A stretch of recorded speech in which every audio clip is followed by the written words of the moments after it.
আমার মা ছিলেন খ্রিস্টান এবং আমার বাবা মুসলিম। আপনি কি ইসলামের ছায়াতলে প্রবেশ করতে চান? আমি বুঝতে পারছি না আপনি কেন আমাকে ইসলাম গ্রহণ করতে চাপ দিচ্ছেন। হ্যাঁ নাকি না?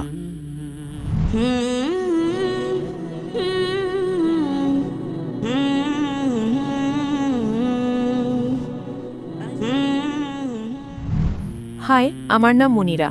আমি খ্রিস্টান ও মুসলিম দুই ভিন্ন ধর্মীয় পরিবারে জন্মেছি। আমার মা ছিলেন খ্রিস্টান এবং আমার বাবা মুসলিম, কিন্তু যখন আমার ইসলাম শেখার প্রয়োজন ছিল তখন বাবা আমার কাছে ছিলেন না। তাই আমার মা আমাকে খ্রিস্টান বানিয়েছেন। তিনি আমাকে যা পারতেন শিখিয়েছেন, কিন্তু আমি এখনও জানি না কি বেছে নেব। আমার বাবা মুসলিম এবং আমাকেও মুসলিম হতে হবে, কিন্তু কেউ আমাকে জোর করছে না। আমি শুধু মুসলিমদের ব্যাপারে জানতে চাই। বোন একটি প্রশ্ন করেছেন যে বাবা ছিলেন একজন মুসলিম। বোন, আপনার কি কোনো প্রশ্ন আছে? আমার মা বলেন যে জান্নাতে মুসলিমদের মতে পুরুষরা ৭২ জন নারী পায়, হুর হুর? হুর কিন্তু খ্রিস্টান ধর্মে আমরা আমাদের পরিবারের সাথে স্বর্গে যাই। আর আমি জানতে চাই মুসলিম ধর্মে নারীদের জন্য জান্নাত কেমন। বোন বললেন যে বাবা ছিলেন একজন মুসলিম, মা একজন খ্রিস্টান। আপনার মা আপনাকে বড় করেছেন, ঠিক? হ্যাঁ। তো আপনি কি আপনার বাবার সাথে যোগাযোগ রাখেন নাকি রাখেন না? বাবার সাথে যোগাযোগ রাখেন নাকি রাখেন না? আমার মা। তার মানে আপনি আপনার মায়ের সাথে থাকেন, বাবার সাথে নয়। না। বোন বললেন যে বাবা ছিলেন একজন মুসলিম, মা একজন খ্রিস্টান, কিন্তু মা তাকে বড় করেছেন, তিনি মায়ের সাথে বেশি থাকেন এবং মা তাকে খ্রিস্টান বানিয়েছেন। তাই এখন তিনি বিভ্রান্ত। মা বলেছেন যে মুসলিমরা জান্নাতে গেলে তারা ৭২ জন হুর পায়, পুরুষরা ৭২ জন নারী পায়। নারীরা কি পাবে? হ্যাঁ। তো আপনার প্রথম প্রশ্ন অনুযায়ী আমি আপনার দ্বিতীয় প্রশ্নের উত্তর আগে দিচ্ছি এবং তারপর আপনার প্রথম প্রশ্নে ফিরে আসব। দ্বিতীয় প্রশ্ন হচ্ছে, পুরুষরা জান্নাতে গেলে তারা ৭২ জন হুর পাবে, তাহলে নারীরা কি পাবে? হ্যাঁ। এই একই প্রশ্ন হযরত আয়েশা রাদিয়াল্লাহু আনহাকেও করা হয়েছিল, যিনি নবীর স্ত্রী। তখন নবীর স্ত্রী উত্তর দিয়েছিলেন যে নারীরা তাই পাবে যা তাদের অন্তর কখনো কামনা করেনি, যা তাদের চোখ কখনো দেখেনি, যা তাদের কান কখনো শোনেনি। তার মানে ইনশাআল্লাহ আপনারা সমপরিমাণ কিছু পাবেন যা আপনাদের অন্তর কখনো কামনা করেনি, যা আপনাদের চোখ কখনো দেখেনি, যা তাদের কান কখনো শোনেনি। তাই ইনশাআল্লাহ যদি আপনি জান্নাতে যান, আপনি ভালো কিছুই পাবেন, যা পেয়ে ইনশাআল্লাহ আপনি সন্তুষ্ট হবেন। কিন্তু প্রশ্ন হলো, সবার আগে আপনাকে জান্নাতে প্রবেশ করতে হবে। যদি আপনি জান্নাতে না যান, তবে সেই ভালো জিনিসটি পাবেন না। আর আপনি যে নিয়মের কথা বলছেন যে আপনার মা খ্রিস্টান, বাবা মুসলিম, আপনি বিভ্রান্ত। আমি একটু আগে ভাইকে যে সূত্রটা দিয়েছিলাম সেটা আপনার ক্ষেত্রেও প্রযোজ্য। অন্তত সেটা মানুন যা উভয় ধর্মেই এক। উভয় ধর্মগ্রন্থ কোরআন এবং বাইবেলে যা কমন, অন্তত সেটা মেনে চলুন। বাইবেলের কোথাও বলা নেই যে যিশু ঈশ্বর। বোন, আপনি কি বিশ্বাস করেন যিশু ঈশ্বর? না। খুব ভালো, কারণ বাইবেলের কোথাও বলা নেই, সম্পূর্ণ বাইবেলে একটিও পরিষ্কার বাক্য নেই যেখানে যীশুখ্রিস্ট আলাইহিস সালাম নিজে বলেছেন যে আমি ঈশ্বর বা আমার উপাসনা করো। আমরা বিশ্বাস করি ইসলাম হলো একমাত্র অখ্রিস্টান ধর্ম যা যীশুখ্রিস্ট আলাইহিস সালামের উপর বিশ্বাস করাকে ঈমানের অঙ্গ মনে করে। তাই আপনাকে যীশুখ্রিস্ট আলাইহিস সালামে বিশ্বাস করতে হবে, কিন্তু আমরা বিশ্বাস করি তিনি ছিলেন ঈশ্বরের অন্যতম শক্তিশালী একজন রাসূল। বাইবেল বলে ঈশ্বর এক। যীশুখ্রিস্ট আলাইহিস সালাম বলেছিলেন, এটি গসপেল অফ মার্কের 12 নম্বর অধ্যায়ের 29 নম্বর আয়াতে উল্লেখ আছে। সেখানে বলা হয়েছে, שמע ইসরাঈল আদনাহিন আদনাই খাদ, অর্থাৎ শোনো ও ইসরাইল, প্রভু আমাদের ঈশ্বর হলেন একমাত্র প্রভু। আপনি যদি বাইবেল পড়েন, সেখানে মুহাম্মদ সাল্লাল্লাহু আলাইহি সাল্লামের ভবিষ্যৎবাণী সম্পর্কে উল্লেখ আছে। মুহাম্মদ সাল্লাল্লাহু আলাইহি সাল্লামের ভবিষ্যৎবাণী ওল্ড টেস্টামেন্ট এবং নিউ টেস্টামেন্ট উভয় জায়গাতে উল্লেখ আছে। বিস্তারিত বলার মতো সময় আমার হাতে নেই, আমি শুধু রেফারেন্সগুলো দেব। It's mentioned in the book of Deuteronomy, chapter number 18, verse number 18. Muhammad সাল্লাল্লাহু আলাইহি সাল্লামের আগমনের কথা উল্লেখ আছে। In the book of Deuteronomy, chapter number 18, verse number 19. In the book of Isaiah, chapter number 29, verse number 12. In the Song of Solomon, chapter number 5, verse number 16. নবী মুহাম্মদ সাল্লাল্লাহু আলাইহি সাল্লামের নাম উল্লেখ করা হয়েছে। এমনকি নিউ টেস্টামেন্টেও তার ভবিষ্যৎবাণী করা হয়েছে। In the Gospel of John, chapter number 14, verse number 16. In the Gospel of John, chapter 15, verse number 26. In the Gospel of John, chapter number 16, verse number 7. অনেক জায়গায়।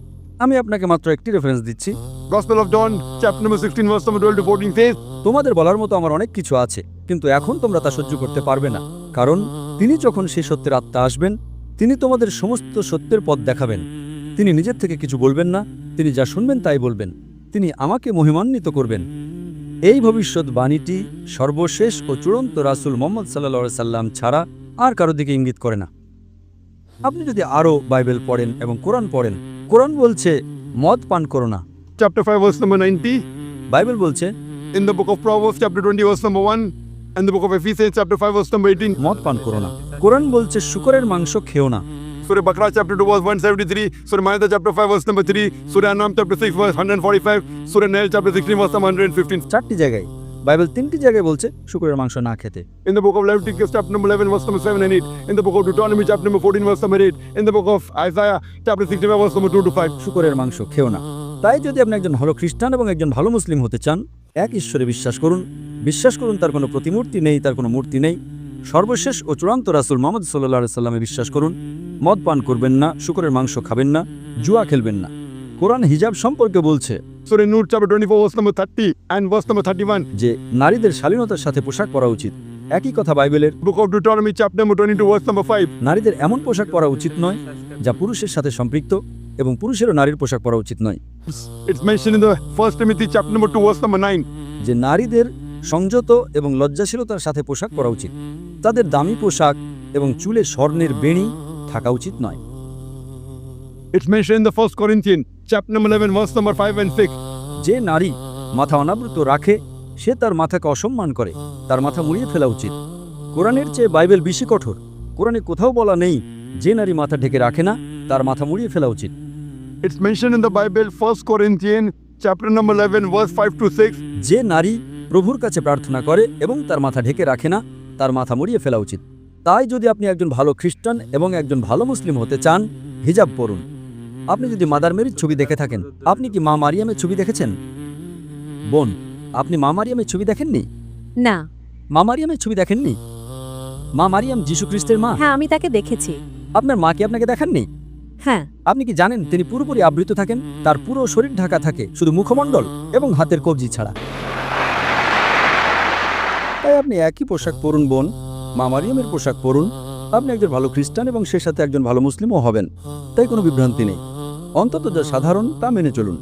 যীশু খ্রিস্ট আলাইহিস সালাম বলেছিলেন, তোমাদের বলার মতো আমার অনেক কিছু আছে, কিন্তু এখন তোমরা তা সহ্য করতে পারবে না, কারণ তিনি যখন সেই সত্যের আত্মা আসবেন তিনি তোমাদের সমস্ত সত্যের পথ দেখাবেন। এখানে মুহাম্মদ সাল্লাল্লাহু আলাইহি ওয়াসাল্লামের কথা বলা হচ্ছে। এখন নবী মুহাম্মদ সাল্লাল্লাহু আলাইহি ওয়াসাল্লাম ইতিমধ্যেই চলে এসেছেন, তার কাছে কোরআন নাজিল হয়েছিল। আপনি কোরআন এবং সর্বশেষ ও চূড়ান্ত রাসূলের সহিহ হাদিস পড়ুন। আপনি একজন খুব ভালো খ্রিস্টান এবং একজন খুব ভালো মুসলিমও হবেন বোন। বোন, আপনি কি বিশ্বাস করেন ঈশ্বর একজন? হ্যাঁ। আপনি কি বিশ্বাস করেন যিশু ঈশ্বর? না। আপনি কি বিশ্বাস করেন নবী মুহাম্মদ সাল্লাল্লাহু আলাইহি ওয়াসাল্লাম ঈশ্বরের একজন রাসূল? হ্যাঁ। মাশাআল্লাহ। তাহলে অন্তত আপনি ইসলামের মৌলিক নীতিগুলোর সাথে একমত। তাহলে আপনি কি শাহাদা পাঠ করতে চান? আপনি কি ইসলামের ছায়াতলে প্রবেশ করতে চান? আমাকে এখনো চিন্তা করতে হবে। যদি আপনি বিশ্বাস করেন ঈশ্বর এক, যদি বিশ্বাস করেন নবী মুহাম্মদ সাল্লাল্লাহু আলাইহি ওয়াসাল্লাম ঈশ্বরের একজন রাসূল, যদি বিশ্বাস করেন যিশু ঈশ্বর নন, তাহলে আপনি প্রবেশ করতে পারেন। বাকি বিষয়গুলো আপনার কাছে পরিষ্কার হয়ে যাবে। স্কুলে ভর্তি হন, তারপর আপনি আরো অনেক কিছু শিখতে পারবেন। কিন্তু যদি আপনি 100% নিশ্চিত হন যে ঈশ্বর এক, যদি 100% নিশ্চিত হন যিশু ঈশ্বর নন, যদি 100% নিশ্চিত হন যে নবী মুহাম্মদ সাল্লাল্লাহু আলাইহি ওয়াসাল্লাম ঈশ্বরের একজন রাসূল, তাহলে মুসলিম হওয়ার জন্য এটাই আপনার প্রাথমিক আবশ্যকতা। এবং তারপর পরবর্তীতে আপনি হিজাব করতে পারেন, সালাত আদায় করতে পারেন, শুরু করতে পারেন ধীরে ধীরে।